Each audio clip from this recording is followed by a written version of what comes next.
Et j'ai trouvé profondément instructif que tu utilises l'argent non pas comme un sujet matériel, mais comme un levier de compréhension de nos peurs intérieures, de nos manques, de notre vide parfois, et finalement de notre rapport à nous-mêmes. Donc voilà, mais simplement, c'est vraiment de faire le lien entre argent et nous, parce que très souvent, pour les personnes, l'argent, c'est un truc à part, comme si il n'y a pas de relation avec moi.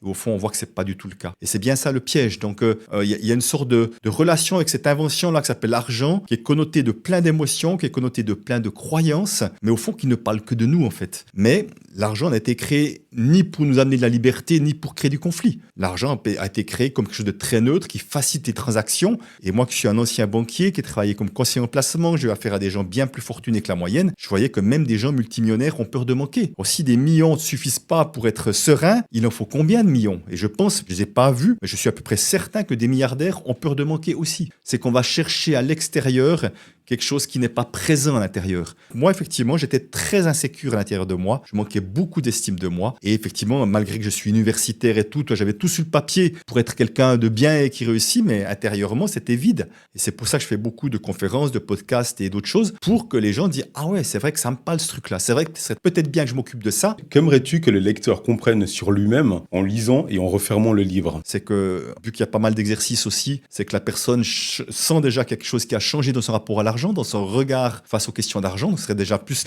au-delà de comprendre, qui serait assez mental, c'est plus le niveau de transformation, moi, qui m'intéresse. Bonjour à tous, bienvenue dans la Linton Mindset. Aujourd'hui, j'ai l'immense honneur de recevoir Christian Junod, auteur du livre « Ce que l'argent dit de vous ». Et je me réjouis donc de vous proposer ce podcast et j'ai beaucoup de gratitude de pouvoir le faire avec Monsieur Junod. Bonjour Christian. Bonjour Linton. Comment vas-tu? Je vais très bien, je te remercie. Je suis ravi d'être avec toi aujourd'hui. Mais vraiment la même. Mais tu sais, ce qui me fait plaisir, c'est que quand je regarde le livre, il est tout chiffonné. Je sais que tu as dû beaucoup le regarder, voilà, parce que je vois qu'il y a plein de plis. Je pense qu'un livre, c'est quelque chose de vivant. Du coup, oui. Alors oui, je l'ai pas mal gribouillé. Donc aujourd'hui, dans cet échange, j'ai une double intention. La première, c'est de faire découvrir ton livre que j'ai trouvé excellent. Donc j'avais vu un podcast directement, je l'ai acheté et franchement, c'est un excellent investissement. Et j'ai trouvé profondément instructif, humain et utile.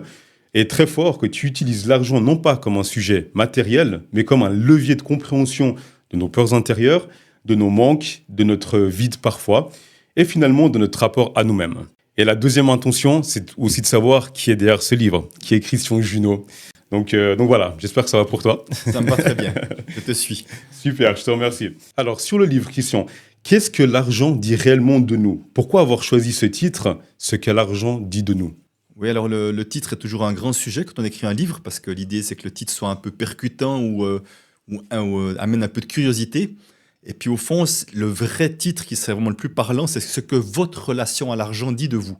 Parce que c'est bien de la relation à l'argent que je parle, plus que de l'argent, mais ça aurait été un peu long. Et ça, c'est mon éditrice qui a trouvé le titre. On était à table, je l'ai invité à un atelier, il y a d'autres participants, puis au milieu, au repas du midi, elle dit « Ah tiens, si on retrouve un titre pour le livre de Christian ». Et c'est comme ça qu'il y a une sorte de brainstorming et que ce titre est sorti. Donc voilà, mais simplement, c'est vraiment de faire le lien entre argent et nous, parce que très souvent, pour les personnes, l'argent, c'est un truc à part. Et puis, c'est comme si il était complètement, il n'y a pas de relation avec moi. Et au fond, on voit que ce n'est pas du tout le cas. Donc en fait, l'argent est un miroir puissant quelque part. Tu parles de peurs intérieures. Tu parles également dans ton livre d'attitude face à l'argent. Est-ce que tu peux nous en dire un peu plus à ce niveau-là? Parce que j'ai trouvé excellent en fait comme introduction de pouvoir quelque part commencer à comprendre déjà cette relation qu'on peut avoir à l'argent, puis qu'est-ce que ça peut nous communiquer quelque part.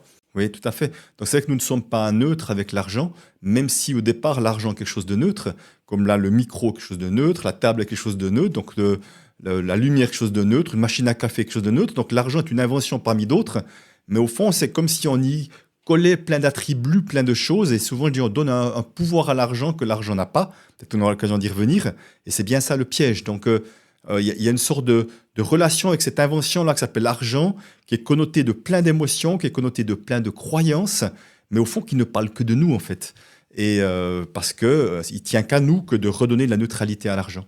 Donc tu dis très justement donc donner à l'argent un pouvoir qu'il n'a pas. Est-ce que tu peux nous expliquer ce pouvoir justement? Absolument. Alors je donne souvent pour imager ça, c'est l'idée de la machine à café.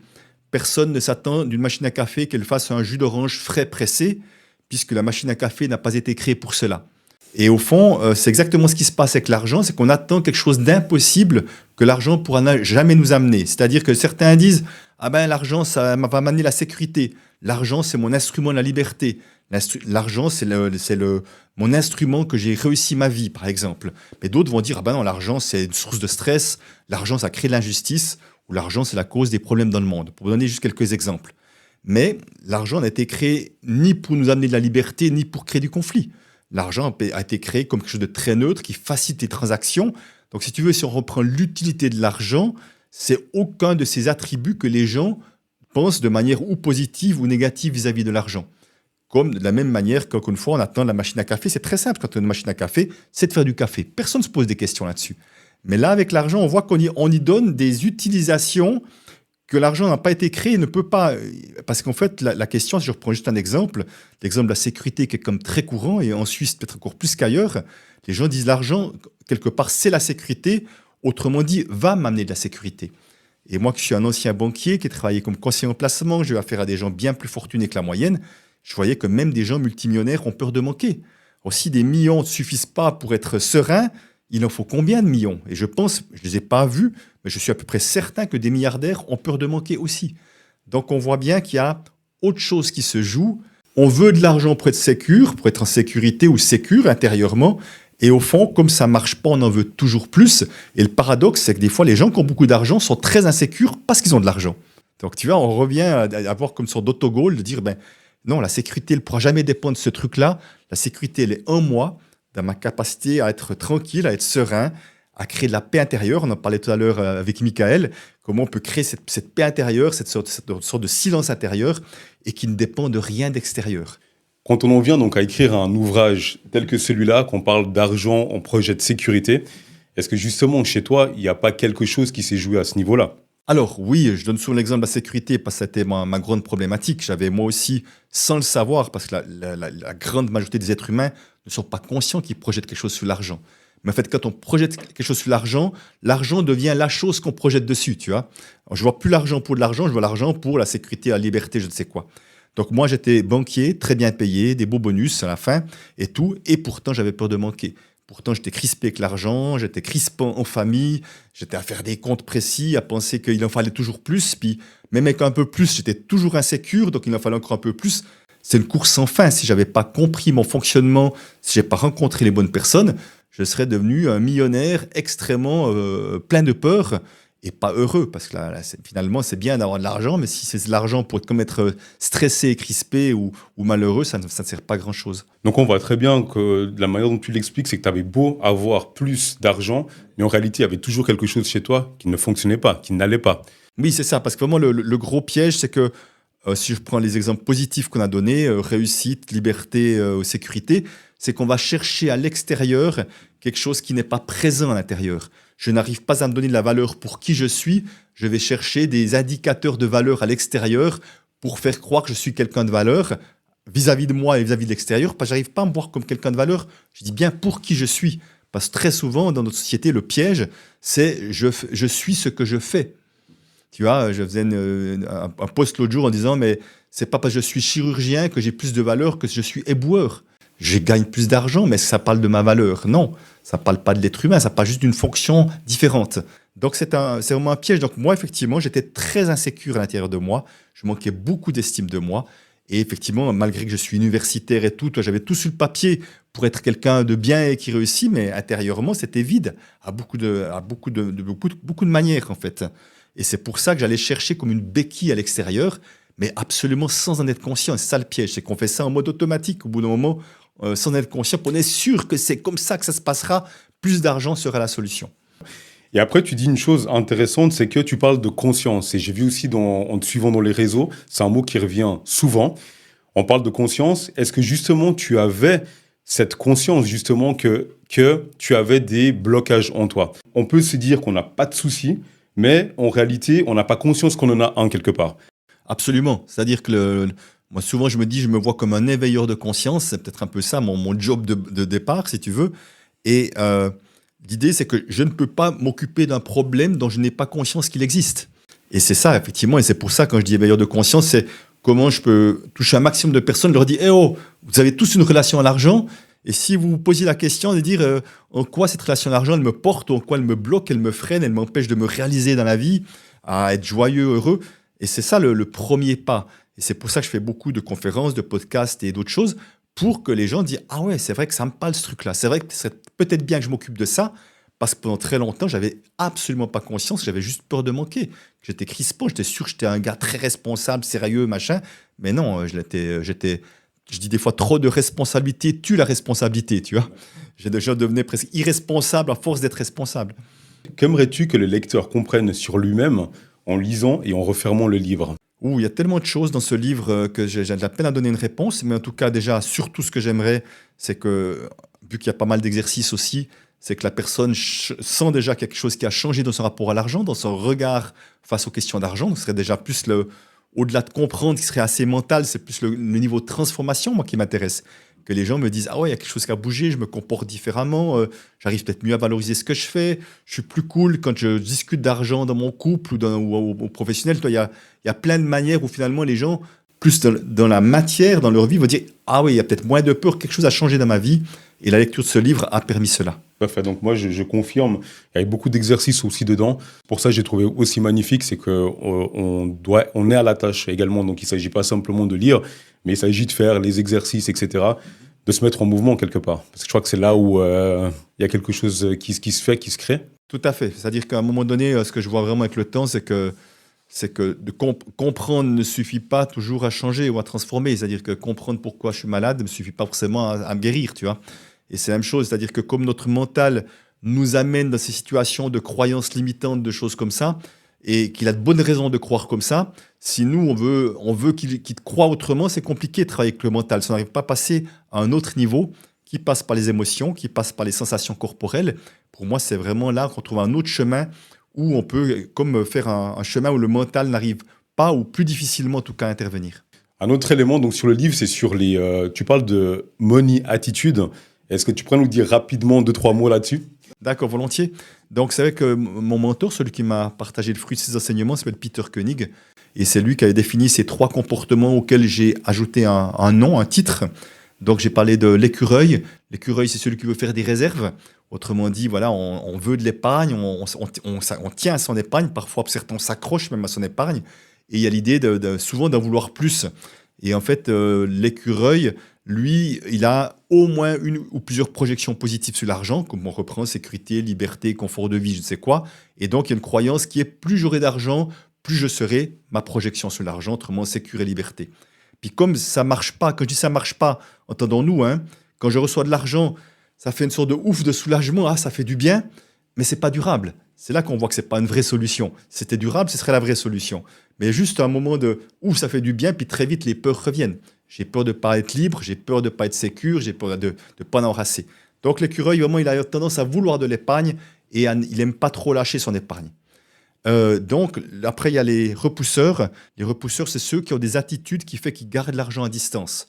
Qu'est-ce que ça signifie? Ça signifie qu'ils ont plutôt des actes, souvent un peu irrationnels, qui font que l'argent n'arrive pas à eux.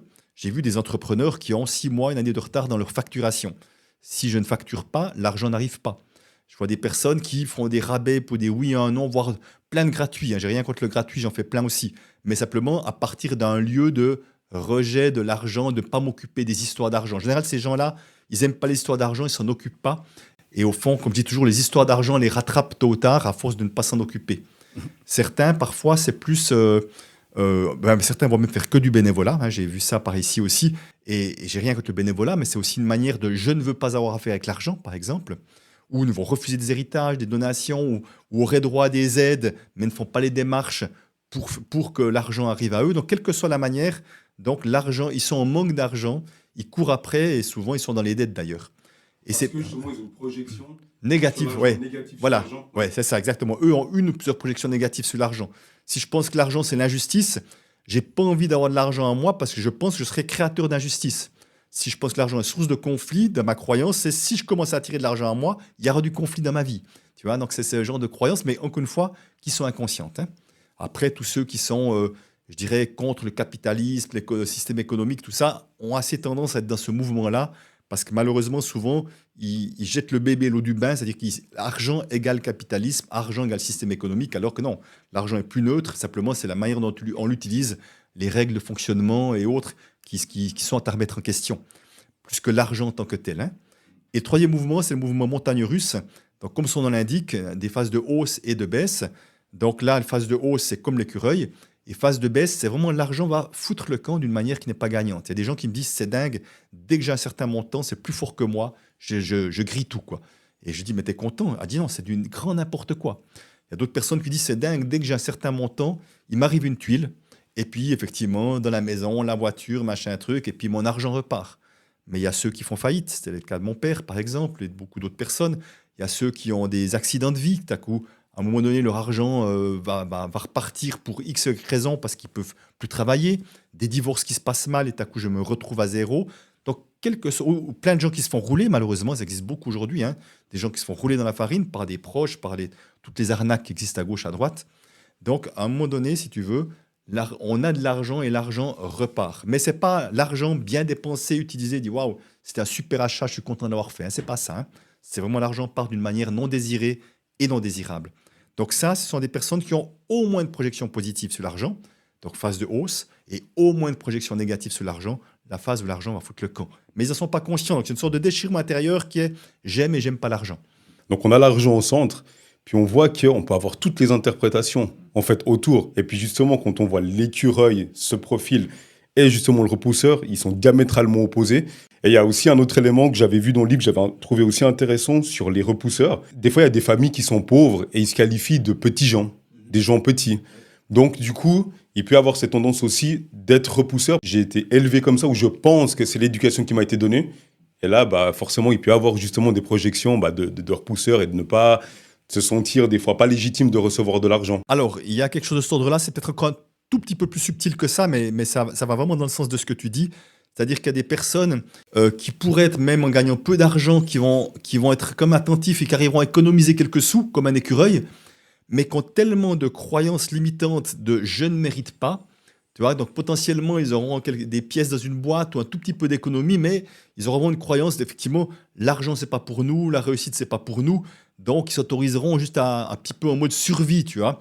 Et alors, certains seront repousseurs dans le sens dans les dettes, malheureusement, puis d'autres seront quand même juste avec un peu d'argent, plutôt en mode écureuil, mais vraiment des croyances limitantes au ras des pâquerettes. Parce que on voit vraiment, à travers le temps, à quel point on est quand même, comment dire ça, influencé par le genre de milieu de là où on vient. C'est-à-dire, tu vois, des fois, le genre de milieu, c'est 2, 3, 4 générations en arrière. Avant, à l'époque, on avait les familles, c'était dans le nord de la France, des mineurs, tu vois, t'es mineur de père en fils, donc c'était comme des conditions sociales définitives, en quelque sorte, ou presque. Et là, effectivement, si je viens de familles désargentées, la grande majorité, pas tout le monde, la grande majorité des personnes, c'est qui suis-je, moi, pour m'autoriser à avoir une belle réussite, y compris financière, alors que personne n'a eu droit à ça avant moi.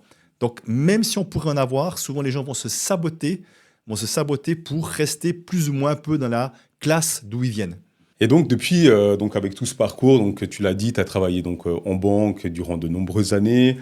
Ensuite, après, tu as eu ce pivot. Et moi, je voulais savoir, c'était à quel moment il y a eu quelque part cette prise de conscience. Est-ce qu'il y a eu un moment clé, il y a eu quelque chose qui s'est passé qui a changé?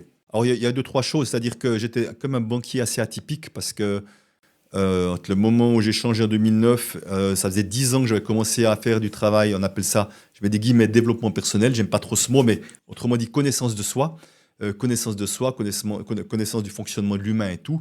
Donc, si tu veux, et qui me passionnait. Donc, tout ce temps que je passais, et vraiment que je parlais de ça, j'ai passé, je pense, je sais pas, 150 à 200 jours sur ces 10 ans, pour te dire, c'était pas juste 2-3 journées par-ci, par-là, quoi. Donc, j'ai passé beaucoup, beaucoup de temps à comprendre ça. Je voyais que ça m'aidait à la banque, mais plus je faisais ça, plus je trouvais ce domaine passionnant, plus je voyais bien que je n'étais pas au bon endroit à la banque. Mais comme en tout cas pendant pas mal d'années, j'avais mes peurs, j'avais ma fameuse peur de manquer. Et le piège, c'est que quand tu es dans un métier bien payé, tu as encore plus à perdre sur l'aspect financier si tu le quittes que si tu es peu payé. Toi, c'est comme si tu vois toute la différence potentielle. Tu te dis, oh là là, mon Dieu, ça marche pas, ça fait beaucoup de différence, quoi. Et donc, je m'accrochais à mon travail par peur, sans en être vraiment conscient.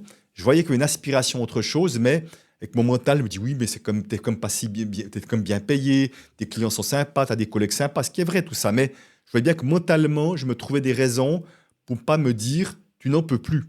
Parce que si je me dis tu n'en peux plus, tu dois changer. Et comme le changement fait peur, tu préfères te raconter une histoire pour dire ça va pas si mal, si tu veux. Et il y a eu deux bascules, j'ai eu une grande bascule. Comme 2006, J'ai fait un séminaire avec le fondateur de la communication non violente, l'américain Marshall Rosenberg, 7 jours en Suisse, dans le Jura balois. Et durant ces 7 jours, j'avais 46 ans, je pense avoir plus pleuré que les 46 premières années de ma vie. C'était un tsunami de larmes, tellement ça est venu me toucher, mais au plus profond de moi, tu sais. Mais je sentais que le moindre truc, ça passait d'en haut à en bas au plus profond. Il n'y avait comme plus de barrière du tout. Un truc de fou, quoi. Je mangeais un tiers de ce que je mangeais normalement. Je dormais 3 heures par nuit. Puis je courais tous les matins. Il se passait un truc assez incroyable. Donc vraiment là, et ça, c'est comme si ça avait touché à mes valeurs tellement profondes qu'au retour, dans les 2 jours qu'on suit mon retour, je dis, je ne peux plus continuer de travailler là. Je me fais violence et je vais me bouger. C'est la première chose. La deuxième chose, durant cette fameuse semaine, comme je dis absolument capitale de ma vie, c'est qu'un matin, on apprend qu'un gars va venir faire une conférence le soir sur la relation à l'argent. Je n'ai jamais entendu parler de relation à l'argent de ma vie. Dans la banque, on est confronté à ça au quotidien, mais personne n'en parle et personne ne connaît rien surtout. Et le gars, il fait sa conférence, c'est Peter Koenig. Et pour la première fois, il va mettre des mots sur ce que je vis. C'est là, ce jour-là, que je vais comprendre que j'avais projeté ma sécurité sur l'argent et que toutes mes actions sont basées sur cette projection. Donc là, je me dis, waouh, enfin, j'ai une clé. Et c'est comme ça que... Mais j'ai encore assez peur de manquer pour dire, bon, il fallait aller en France, en Belgique, ça coûte cher, machin. Et tant mieux, parce que cette peur a fait que j'ai pris une décision capitale. J'ai dit, tu vas faire autrement, tu vas organiser des ateliers et le faire venir en Suisse romande. Et c'est comme ça que j'ai pris mon téléphone quelques temps après pour lui proposer d'organiser des ateliers qu'il a accepté. Donc, j'ai organisé 7 ateliers de 2 jours, donc ça fait 14 jours en tout. Et j'ai suivi tous les ateliers de A à Z. Je trouvais fascinant dans ce qui se passait. Je voyais qu'il avait une méthode de transformation assez incroyable. Puis surtout, je voyais toutes ces histoires irrationnelles et tout ce qui se jouait avec l'argent que je n'avais pas conscience à ce point-là, si tu veux, et qui fait que ça m'a fait déjà une belle transformation intérieure. Et après, surtout, sans le savoir, je me suis, sans le vouloir, je dirais, mais je me suis comme imprégné de sa manière de faire, qui fait qu'un peu de temps après la fin de mon travail bancaire, il m'a dit, Christian, tu peux aussi le faire. Mais simplement, il s'est passé un événement marquant. C'est que donc, suite à cet atelier avec Marshall Rosenberg, je dis, je n'en peux plus, mais je suis prêt potentiellement à rester à la banque parce que j'ai commencé à animer des petites formations sur les émotions, sur écouter ses besoins, enfin sur l'être, tout à fait inhabituel dans la banque. Mais c'était 3% de mon temps de travail, mais les gens adoraient. Et moi, je me sentais tellement aligné, ça vibrait de partout. Je voyais que j'étais dans mon élément. Je me suis dit, c'est un moyen de mettre un peu plus d'humain à la banque, pourquoi pas? Puis autrement, je vais voir ailleurs. Et il y a un gars qui m'a appelé tout de suite après que j'ai fait une décision intérieure de changer. Et un gars de la banque que j'appréciais énormément m'a dit, j'aimerais que tu viennes travailler pour moi. Je lui ai dit, ok, pourquoi pas, mais tu sais que pour un petit moment, pourquoi pas, mais je sais que mon avenir, il est ailleurs. Il me dit, c'est bien, on va faire un bout de chemin ensemble. Et donc, j'ai commencé à faire un peu de coaching, à faire de la gestion de projet et d'autres. Et puis, en fait, 2 ans après, j'étais dans le bon service. Quand il y a eu la crise des subprimes, ils ont licencié 5000 personnes. Et j'ai fait partie du wagon. Et j'étais très content. Ils m'ont proposé de redevenir conseiller en placement. J'avais très bonne réputation. Je dis jamais de la vie, je ne ferai plus que ce que j'aime. Et ce que j'aime, ça sera en dehors de la banque. Donc, si tu veux, mais simplement en 2009, j'étais prêt. J'avais lâché une grosse partie de ma peur de manquer. J'étais très confiant. Et je n'avais pas prévu de faire la relation à l'argent, à part ça. Parce que pour moi, Peter était le grand maître. Je ne pensais pas pouvoir le remplacer. Et c'est là que Peter m'a dit, non, c'est bon, tu peux y aller maintenant. Et ça a été le déclencheur. Est-ce que, à la maison, parce qu'en faisant aussi, en regardant des vidéos, en faisant quelques recherches, il y avait un autre point aussi qui m'avait beaucoup touché. C'était à un moment donné où tu disais qu'un de tes enfants, à table, il te dit « Papa est un radin ».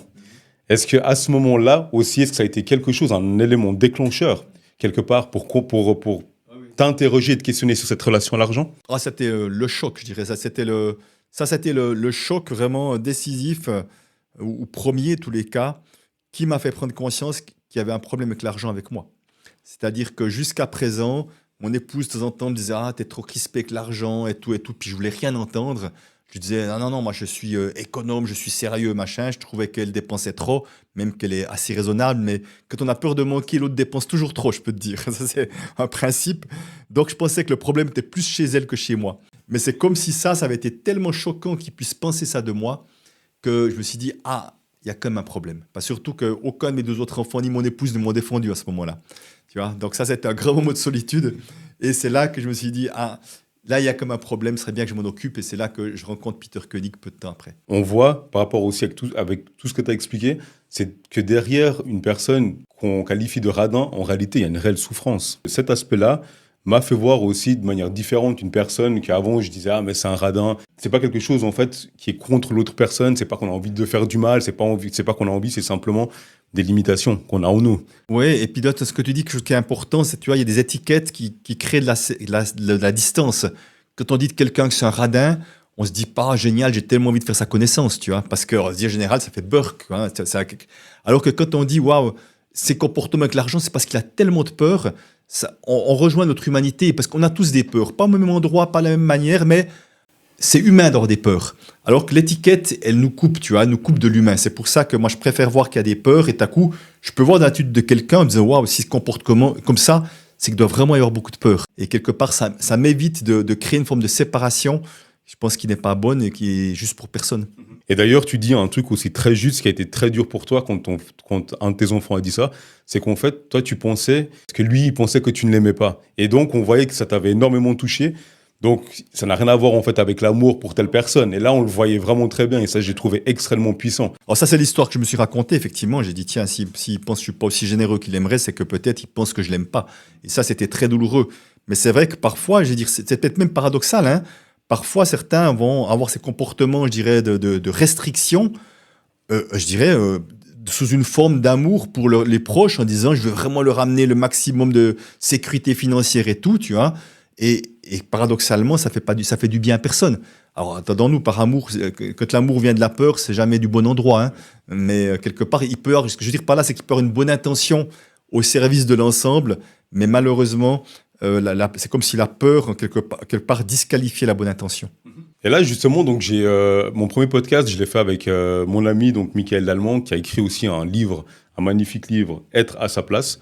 Et en fait, en discutant avec lui, il m'a dit, est-ce que tu pourrais poser cette question que j'ai trouvée extrêmement intéressante? Si tu devais remplacer le mot argent par un autre mot, quelque chose d'autre, ce serait lequel? Dans ce que l'argent dit de vous, hein, dans ce titre, si tu devais remplacer ce titre. Ça serait plutôt de mettre un autre titre que remplacer le mot argent pour moi. Ça serait plus quelque chose de l'ordre de votre relation à l'argent, à l'amour de soi. Tu vois, c'est plutôt quelque chose de cet ordre-là que je dirais que c'est comme pour moi, c'est un fil logique. Et aujourd'hui, j'aurais été incapable de le dire pendant 5, peut-être 10 ans même, mais aujourd'hui, j'ai pas trouvé d'autre voie pour pacifier ce rapport à l'argent que d'apprendre à mieux et plus s'aimer. Pour moi, c'est vraiment la voie. L'amour de soi, c'est vraiment la voie de la transformation des rapports à l'argent. Donc amour. Donc là, oui, le mot voilà, amour. Ouais. Voilà, mais c'est ce que l'amour dit de vous. Tu sais. Ouais, c'est ça. Non, mais c'est excellent, ouais, c'est excellent. Voilà, moi, je voulais reprendre aussi, donner un petit peu de mon histoire aussi là au milieu, en faisant un lien avec le livre. Donc moi, c'est vrai que j'ai ma mère, donc, c'était une mère seule. Donc on est arrivé, on n'avait pas les papiers. C'était une situation qui était extrêmement compliquée. Et en fait, je lui ai demandé avant-hier, je lui ai dit comment est-ce que tu vivais en fait financièrement. Enfin, comment est-ce que, malgré toutes les galères qu'on avait, comment est-ce que tu le vivais? Et là, elle m'avait répondu que pour elle, c'était quand même relativement assez stressant, Ah oui. mais qu'elle avait quand même la foi. Elle priait ses anges, etc. Et qu'en fait, que ça l'aidait beaucoup, en fait. Ça l'aidait énormément. Parfois, il y avait les cartons du cœur qui nous amenaient à manger parce qu'on n'avait pas forcément les moyens. Et en fait, à partir de là, donc ma relation en fait, à l'argent, en ayant vu le livre, je me suis quand même rendu compte que tout ce parcours-là m'a énormément en fait, aidé à avoir une relation plutôt sereine quelque part avec l'argent, parce qu'avec ma mère, donc on va reprendre le milieu dans lequel j'ai grandi, je voyais que malgré ces galères, il y avait tout le temps une solution. En l'ayant vécu comme ça, mais en fait, ça me donnait l'espace de trouver des solutions. Puis quelque part, en fait, à 14 ans, j'avais décroché mon premier petit boulot, donc je livrais des médicaments pour une pharmacie. Donc, il y avait des mamies, elles m'appelaient le petit chocolat de Puy. Donc, c'était assez marrant, c'était vraiment chou. Mais bon, bref, c'était pour dire que, avec justement ce contexte-là, en ayant eu une capacité de recul, parce que vraiment, on n'était pas parti avec des bonnes... c'était très compliqué. Mais voilà, ça, c'était cette relation. Enfin, j'observais ma mère, je me disais, mais si on peut quand même, une mère seule, avec les circonstances, etc., on a pu quand même survivre, on a pu faire des choses. Est-ce que tu penses que c'est peut-être notre manque de faire confiance au processus de la vie, le processus de la vie tel qu'elle est, qui fait que justement on a ces problèmes aussi quelque part d'argent? Est-ce qu'on n'a pas ce manque quelque part de confiance de la vie? Oui, alors oui, je te rejoins complètement. Tu vois, c'est ce que tu partages, c'est très beau comme histoire. Évidemment, ça veut dire que c'est évidemment pas confortable de manquer d'argent, de devoir chercher des solutions. Enfin, tu es toujours là, on doit mettre de l'énergie parce qu'il y a un problème. C'est de l'énergie qu'on peut pas mettre ailleurs.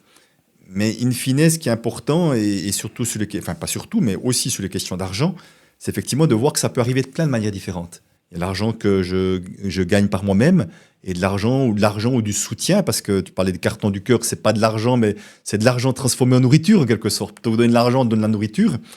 Et qu'il y a plein de solutions qui peuvent venir d'ailleurs, mais simplement nous sommes trop limités avec notre mental souvent pour trouver les solutions. Et là, tu parlais de foi, moi je parle beaucoup de confiance en la vie, effectivement. Et cette confiance en la vie, pour moi, c'est cette confiance en plus grand que soi, que quoi qu'il arrive, soit je trouverai les ressources, ou les ressources se présenteront à moi. Les ressources peuvent être sous forme de soutien de personnes, de soutien financier, de plein de manières différentes. Simplement, une ouverture à des solutions se présenteront. Et c'est pas juste un truc mental, hein. La foi, c'est quelque chose d'intérieur aussi. Et de voir que la vie, quelque part, nous veut du bien, même si elle nous amène de l'inconfort, qui est aussi une manière parfois de nous faire bouger, de nous réveiller quand on fait fausse route, quand on fait faux chemin. Et là, c'est important, c'est que je vois malheureusement beaucoup trop de personnes qui ont une croyance qui est je ne peux compter que sur moi. Tu ne te rends pas compte le nombre de personnes qui ont cette croyance je ne peux compter que sur moi. Et quand on se souvient que nos croyances créent notre réalité, ça veut dire qu'elles vont manifester de la matière des situations où je ne peux pas faire confiance aux autres, ou en tout cas mon regard va être encore plus marqué aux situations où je ne peux pas faire confiance aux autres, qui va renforcer ma croyance, plutôt que voir les situations où les autres sont quand même présents et tout, qu'ils ne voient même pas parce qu'ils sont fixés sur leurs croyances. Et avec une croyance comme ça, c'est souvent ça avec je peux compter que sur moi. Et donc, c'est très limitatif. Et c'est que le jour où ils ont des problèmes, des difficultés, comme tu présentes là, à un moment donné, c'est la panique, c'est le stress, parce qu'il n'y a aucune autre solution possible, puisqu'ils pensent qu'ils peuvent compter que sur eux. Donc, je trouve que... Mais c'est pas... que quand on a la chance de pouvoir petit à petit s'ouvrir à plus grand, à comprendre qu'il y a une intelligence supérieure qui nous dépasse, et que, quelque part, comme moi, j'ai fait une rencontre improbable avec Peter Koenig, qui était un transformateur de vie inimaginable, enfin, des coïncidences incroyables, j'en ai vécu, mais tellement. Et c'est là que tu te dis, ça peut pas être le hasard, c'est pas possible, quoi. Il y a quelque chose d'autre qui est à l'œuvre, si tu veux. Et quand tu peux effectivement lâcher avec ça en disant, la vie me trouvera des solutions, ce qui veut pas dire que je suis dans mon fauteuil et que je fais rien, mais je ne m'agite pas inutilement non plus. Effectivement, les solutions sont tout à fait magiques parfois.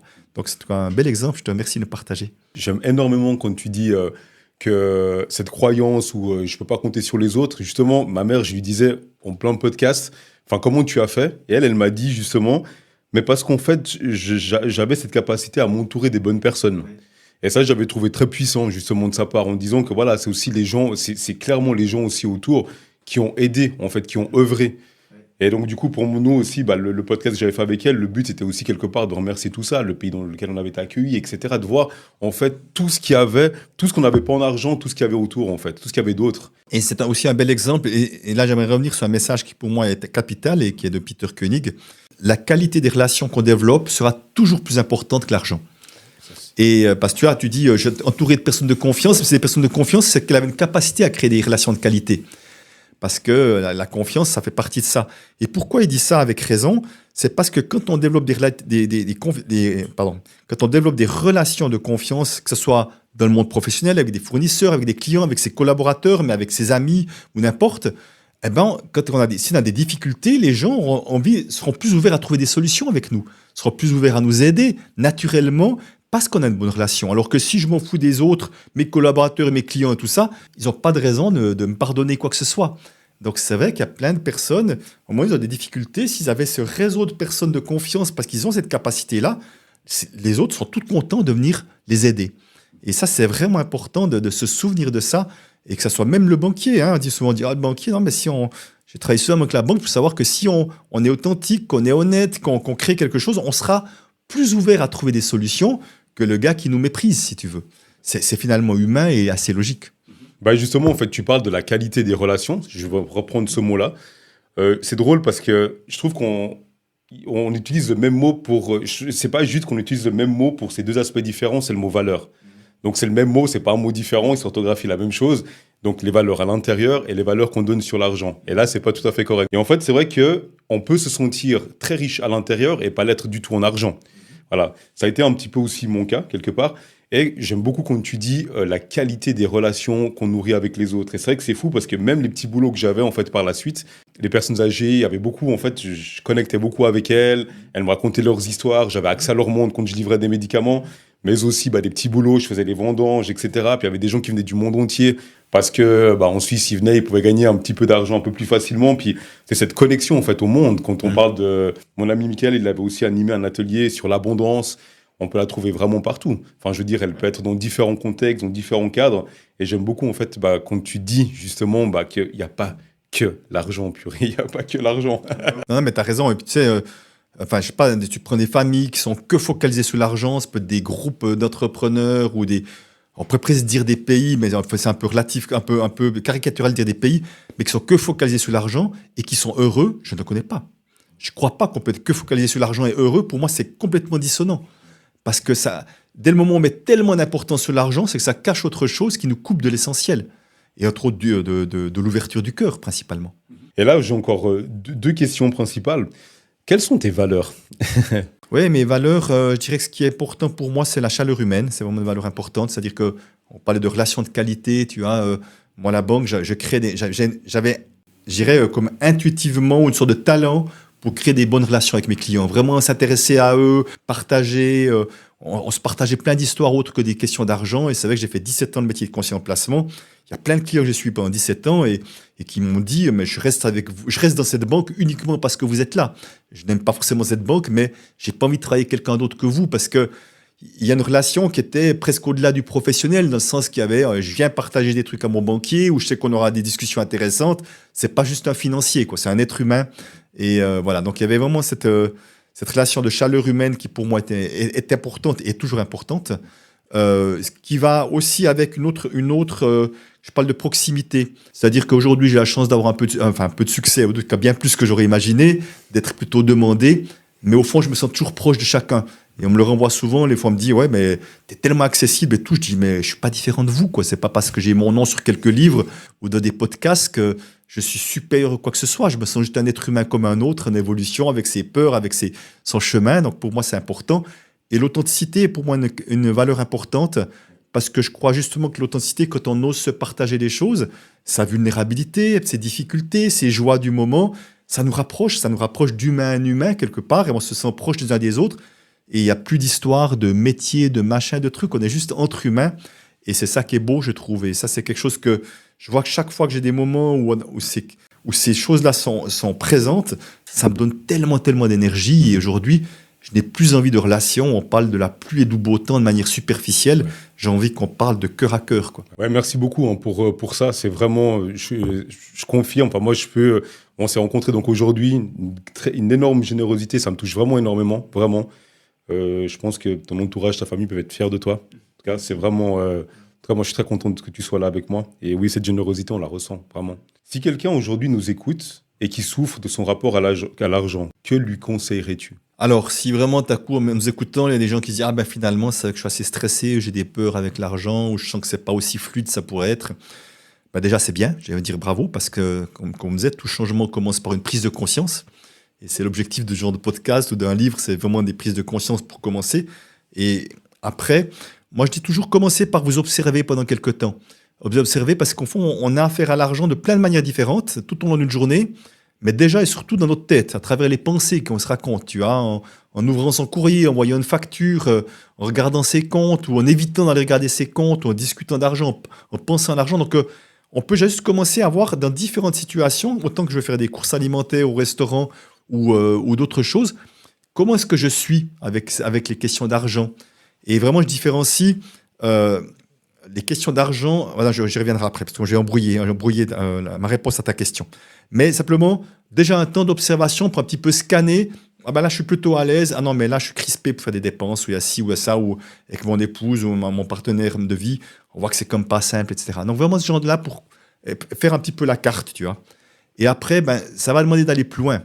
Ça va demander d'aller plus loin, alors soit se faire accompagner, alors soit peut-être faire des pas en mode autonomie avec le livre « Ce que l'argent dit de vous », ou voir d'autres, évidemment d'autres personnes qui font ce que je fais aussi. Hein. Donc voilà, simplement... il y a un moment donné, je pense que quand c'est des sujets qui sont, je ne sais pas si c'est des sujets si complexes que ça, mais il est tellement encore tabou et tellement pas traité qu'il n'y a pas beaucoup de personnes, malheureusement, qui arrivent ou qui ont vraiment fait le chemin de cette pacification de la relation à l'argent, qui arrivent vraiment à nous aider à transformer. Et parfois, on a besoin d'un petit coup de pouce et tout ça, ou en tout cas, Ça peut être de suivre quelques vidéos, podcasts. J'ai une chaîne YouTube avec plein de vidéos également pour dire il y a énormément de choses gratuites que je propose parce que je n'ai pas envie que ce que je fais soit réservé qu'aux personnes qui ont de l'argent. Enfin, j'ai envie d'être accessible à tout le monde d'une manière ou d'une autre, à tous les cas. Mais je voulais juste dire une chose, c'est que c'est vraiment la différence entre avoir des problèmes d'argent et des problèmes avec l'argent. Parce qu'il y a plein de personnes qui ne manquent pas d'argent, donc ils n'ont pas de problème d'argent. Tant que j'ai de l'épargne sur mon compte, j'ai pas de problème d'argent. Hein. Parce que ça veut dire que si j'ai un problème d'argent, j'aurai plus d'argent. Mais tant qu'il y a de l'épargne, j'ai pas de problème d'argent. Mais ils ont des problèmes avec l'argent. Des crispations, du stress, des peurs, etc. Donc c'est vraiment capable de faire la différence. Parce que souvent les gens disent, oh, j'ai pas de problème de relation à l'argent, j'ai 20 000. Je dis oui, c'est possible, mais si tu avais plus que 2 000 ou 1 000, tu serais serein, tranquille. Ah ben non, pas du tout. Donc tu as des problèmes de relation à l'argent. Si tu as besoin d'argent pour être serein, c'est que tu as un problème de relation à l'argent. Je ne suis pas en train de dire que c'est facile d'être serein si on n'a plus d'argent sur son compte. Je suis en train de dire que c'est un chemin et que ce chemin fait que je suis toujours plus serein avec moins d'argent. Autrement, je vais m'accrocher, me crisper. Il y a des gens qui me disent « Ah non, mais dès que j'ai moins de 100 000, je suis dans tous mes états. » Tu vois ? Alors à un moment, tu as un problème, oui, parce que si tu es obligé d'avoir 100 000 pour être bien, il y a un problème. Merci beaucoup pour cette réponse. Et là aussi, je veux terminer donc ce podcast de savoir, donc tu animes des ateliers, etc.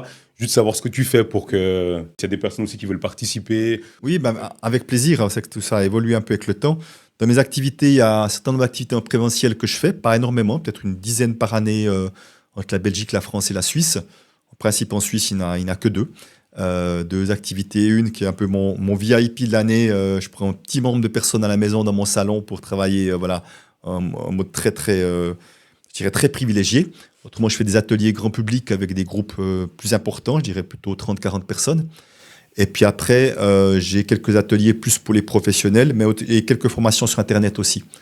Après, le reste du temps, je reçois beaucoup d'invitations d'intervenir dans différents endroits, dans des milieux très singuliers comme ça.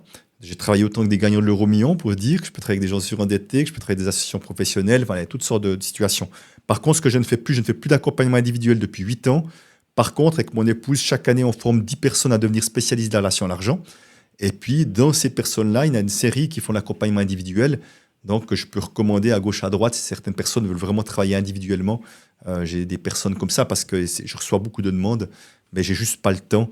Encore une fois, moi, mon objectif, c'est d'éveiller un maximum de conscience. Donc, je dois vraiment toucher un maximum d'êtres humains.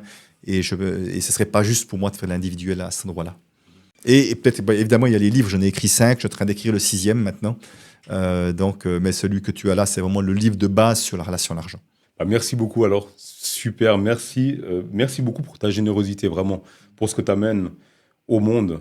C'est extrêmement touchant et c'est extrêmement inspirant. Donc, merci beaucoup, Christian. Merci. Merci de ton invitation et merci ce que tu fais également pour me soutenir, moi et d'autres, à éveiller les consciences et apporter un peu plus d'humanité, parce que je vois bien qu'il y a beaucoup, beaucoup d'humanité chez toi. Merci. Exactement. Merci beaucoup, Christian. Merci. Pour terminer ce podcast, je voulais remercier donc Julien Jacques qui m'avait justement proposé de faire ce podcast. C'était une belle coïncidence. Donc Julien est un ami qui est parti depuis la Suisse. Et là, maintenant, il est au Botswana. Il est parti à vélo, un coup de pédale à la fois. Il a passé donc par l'est de l'Afrique, Afrique du Sud. Et là, aujourd'hui, il est au Botswana. Donc, je vous envoie plein de bisous, plein de courage. Et peut-être dans un podcast pour venir partager ces nombreuses histoires qu'il a pu vivre à travers donc, son périple quand il sera de retour en Suisse. Donc voilà, je vous remercie beaucoup de m'avoir écouté et à la prochaine pour le prochain podcast.